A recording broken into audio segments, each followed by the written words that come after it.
Hello বন্ধুরা, good morning. আমি সৌমি। আমার আরও একটি নতুন দিনে নতুন ব্লগে জানাই তোমাদের সবাইকে অনেক ওয়েলকাম আর অনেক ভালোবাসা দিয়ে আজকের ব্লগটি স্টার্ট করছি।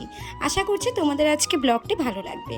তো সকাল সকাল আজকে ঘুম থেকে উঠেই আগে ফুল টুল তুলে নিয়েছি, তারপরে চলে যাব ঘরের আশিপাশি কাজ সেরে চলে যাব একদম রান্নাঘরে।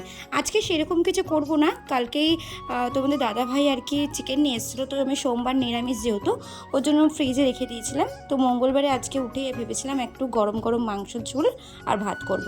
তো তারই প্রিপারেশন নিচ্ছি। রিহু এখন ঘুমাচ্ছে, তো সকাল সকাল রান্না করে নিলে অনেক কাজটা এগিয়ে যায়। বেলার দিকে রিহুর খেয়াল রাখতে হয়, তারপরে এডিটিং করতে হয়, অনেক কাজ থাকে। ওর জন্য সকালবেলা উঠেই আগে ঘরের কাজকর্ম সেরে নিয়ে রান্নাটা বসিয়ে দিয়েছি।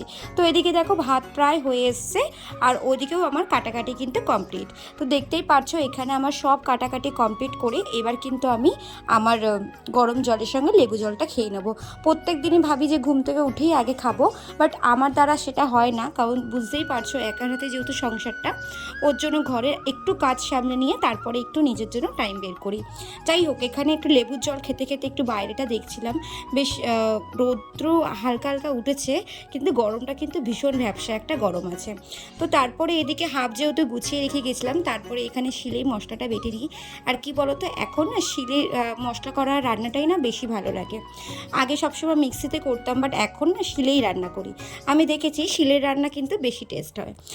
তো যাই হোক, এখানে গরম তেল বসিয়ে দিয়েছি, তারপরে আলুটা ফার্স্টটাকে ভেজে নেব। ভেজে নিয়ে তারপরে যেরকম আর কি একদম শর্টকাটে করব, কারণ রিহুর ওঠার একদমই সময় হয়ে এসছে।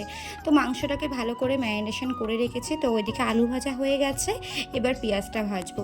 কি বলো তো, কালকের ওয়েদারটা এত সুন্দর ছিল, মানে সারা দিন শুধু বৃষ্টি আর বৃষ্টি। বেশ সবার বাড়িতেই কিন্তু, বেশিরভাগ মানুষেরই বাড়িতে কিন্তু খিচুড়ি হয়েছে। তো তোমাদের কার কার বাড়িতে খিচুড়ি হয়েছে অবশ্যই কিন্তু কমেন্টস করে জানিও।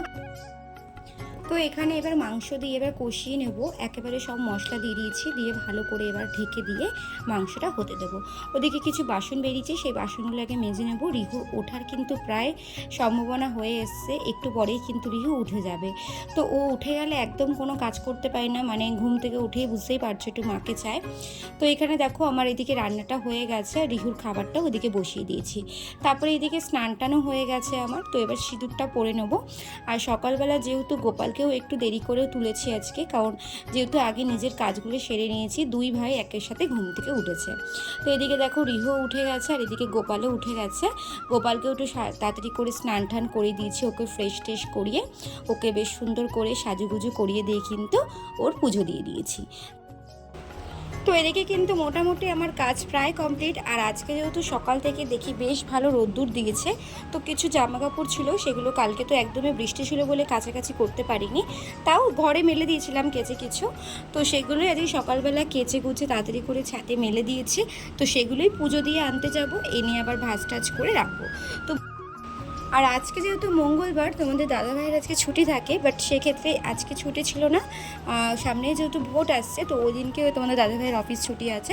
তো সেক্ষেত্রে তোমাদের দাদাভাই অফিস গেছে, ওর জন্য আজকে আমার একটু সব কিছুই তাড়াতাড়ি হয়ে গেছে। এমনি তো সকালবেলা রান্নাবান্নাটা সেরলে না মনে হয় সব কাজটা কমপ্লিট হয়ে যায়। রান্নাবান্নার পুজো সারলে মনে হয় প্রত্যেকটা ঘরের কাজই মনে হয় অনেক কমপ্লিট হয়ে যায়। আর এদিকে দেখো ছাদ থেকে জামা কাপড় এনে গুছিয়ে রিহুর জায়গায় রিহুরটা রেখে দিয়ে আমি একটু এবার রেস্ট করবো, কারণ রিহু গেছে একটু মায়ের সাথে ওই বাড়িতে। তো চলো বন্ধুরা, আজকের মতো এখানেই টাটা। আজকের ব্লগটা কেমন লাগলো অবশ্যই কিন্তু জানাবে। টাটা।